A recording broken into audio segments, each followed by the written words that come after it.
El complemento del video anterior. Viste, considerando lo mucho que gustó, estaba claro que tenía que hacerlo. Con este video pretendo ampliar cierta información que ya había dado antes, corregir errores y añadir datos nuevos. El trasfondo del arte de Unteralterbach resultó ser muchísimo más oscuro de lo que llega a imaginar. De por sí pensaba que se trataba de una manifestación gráfica de ciertos problemas mentales no tratados con los que una persona entrada en años nunca llegó a lidiar. Sin embargo, hay más que solo eso detrás. Gracias al video anterior, varias personas me advirtieron de buena fe que tuviera mucho cuidado con este caso, principalmente porque a mucha gente que ha intentado hablar de este tema pierden sus videos o, en el caso más leve, se les desmonetiza. Me parecía muy extraño que muy poca gente haya hablado sobre este tema y ahora entiendo por qué, pero el truco está justamente en la conclusión de mi video anterior. No se necesita ser muy explícito para hacerle entender a la persona que observa lo que está pasando. Traté de cerciorarme de no mostrar nada que pueda ir en contra de las normas de la comunidad. Por ende, vamos a aplicar ese mismo principio en el presente video. Y aclarado esto, ya podemos comenzar.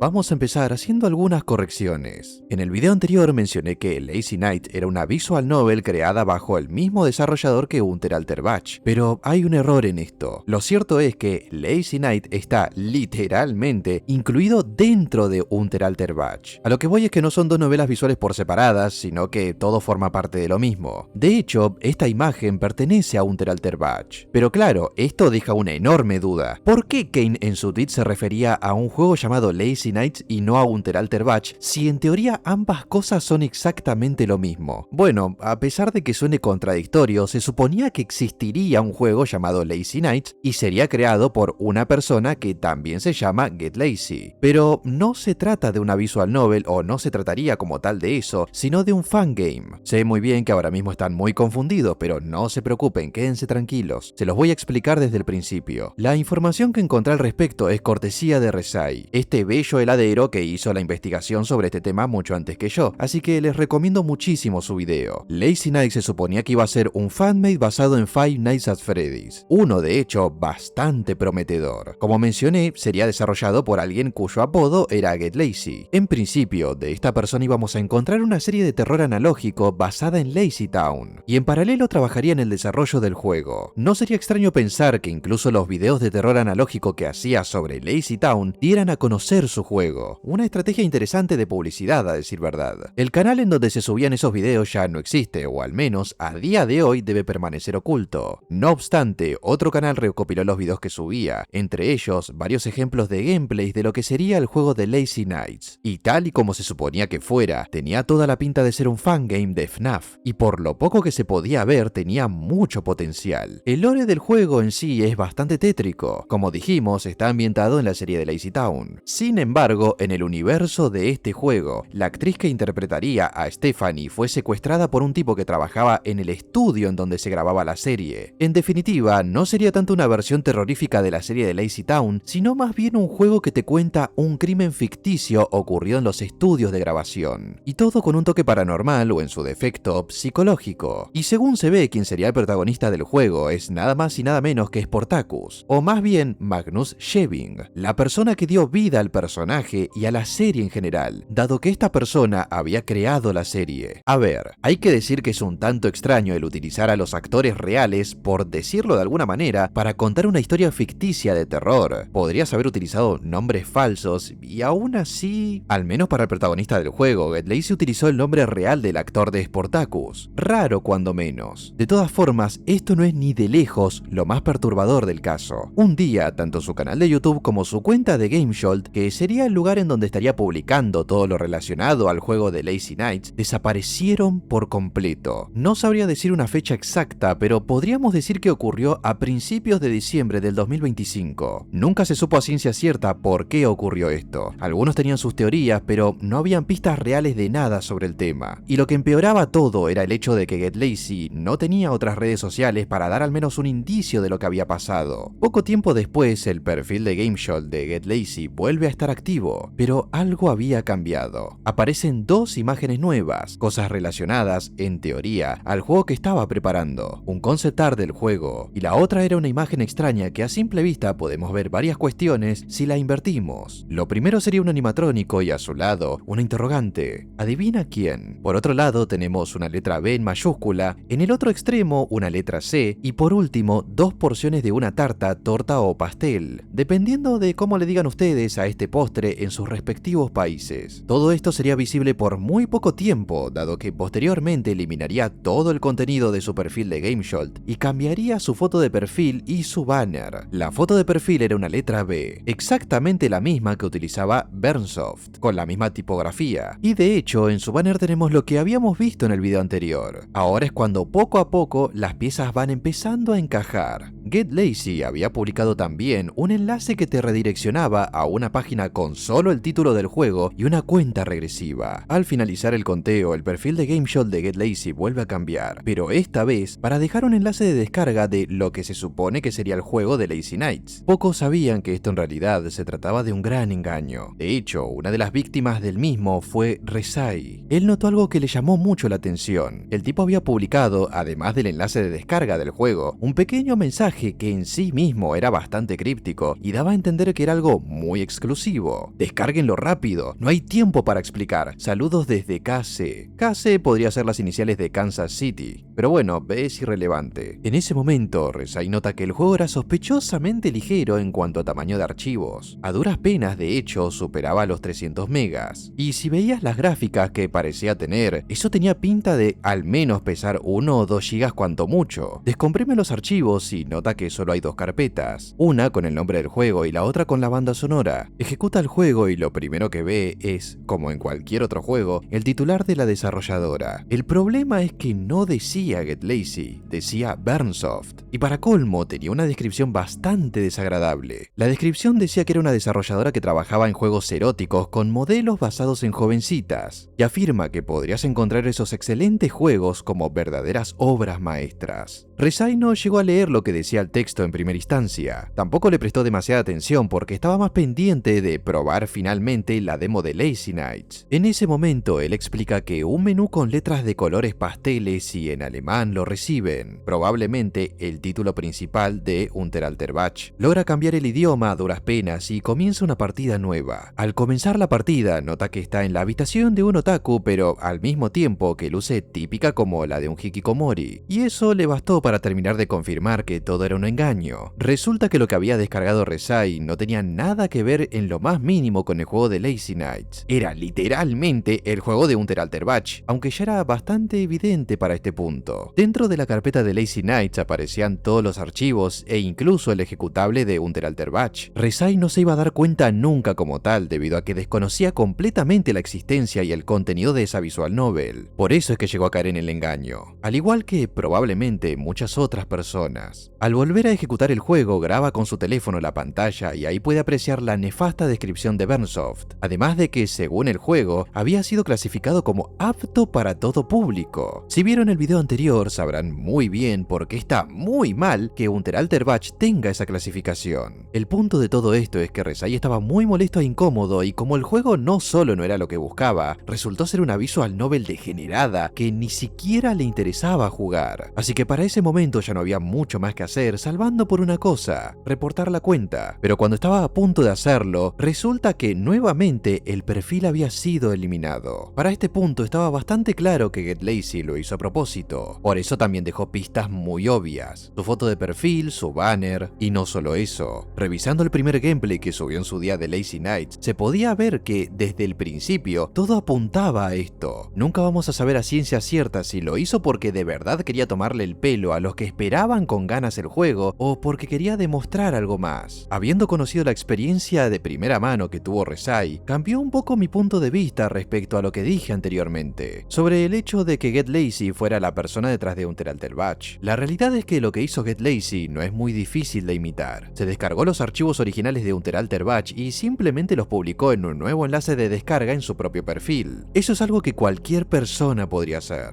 Pero ¿por qué hacerlo?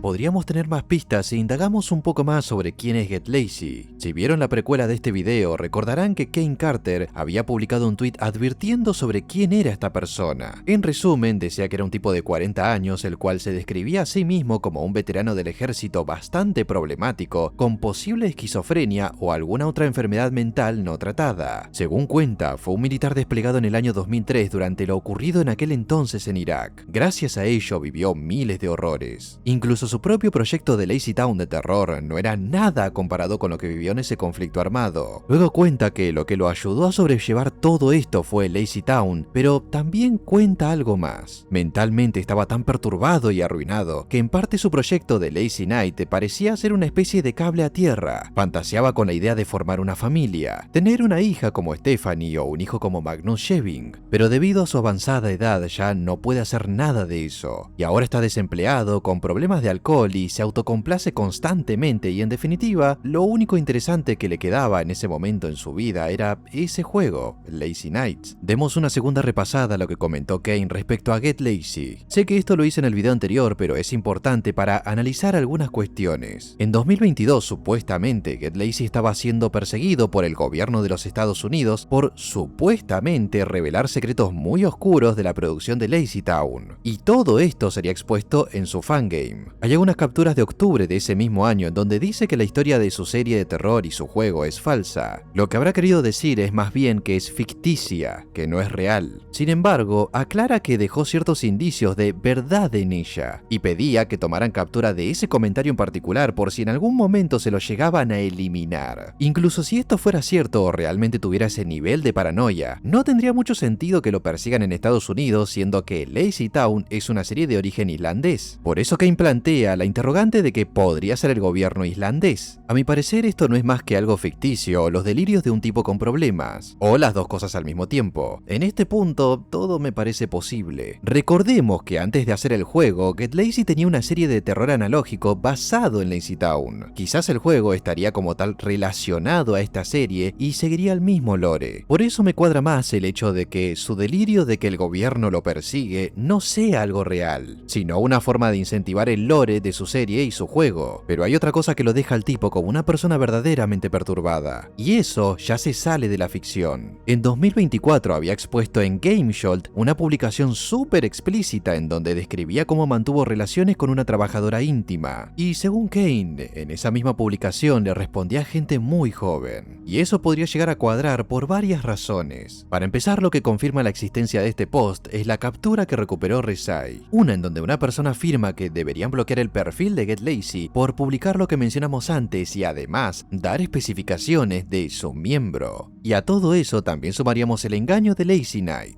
El tipo había dicho que entre las cosas que hacía en su solitaria y deprimente vida era autocomplacerse, y para 2025 había publicado un juego erótico bastante cuestionable sin dar ningún tipo de explicación, y haciéndolo pasar como que el enlace era para descargar el Lazy Night. Lo que no entiendo es por qué decidió modificar la apariencia de su perfil en GameJolt para hacerla ver como la de Burnsoft, además de publicar el juego de Unteralter Batch. Lo que se me ocurre es que probablemente haya jugado al juego y al ver a Stephanie representada en el mismo, eso habrá disparado su obsesión por la serie y se aferró tanto a ello que quizás solo buscaba demostrar su fanatismo, porque más allá de su serie de terror analógico de Lazy Town, o incluso su juego, parece que su obsesión con la serie sí tiene pinta de ser real. A menos, claro, que el fanatismo en sí no vaya dirigido a Lazy Town como tal, sino específicamente al personaje de Stephanie, demostrando que, en efecto, sí tiene un problema mental. En definitiva, creo que, corrigiendo lo que dije anteriormente en mi video, Get Lazy no tiene nada que ver como tal con Burnsoft. No obstante, sí dejó en evidencia que tiene una cierta admiración por la única obra creada por ellos. No se sabe en qué sentido a ciencia cierta, pero quizás el personaje de Stephanie dentro de esa novela sea una pista presumible.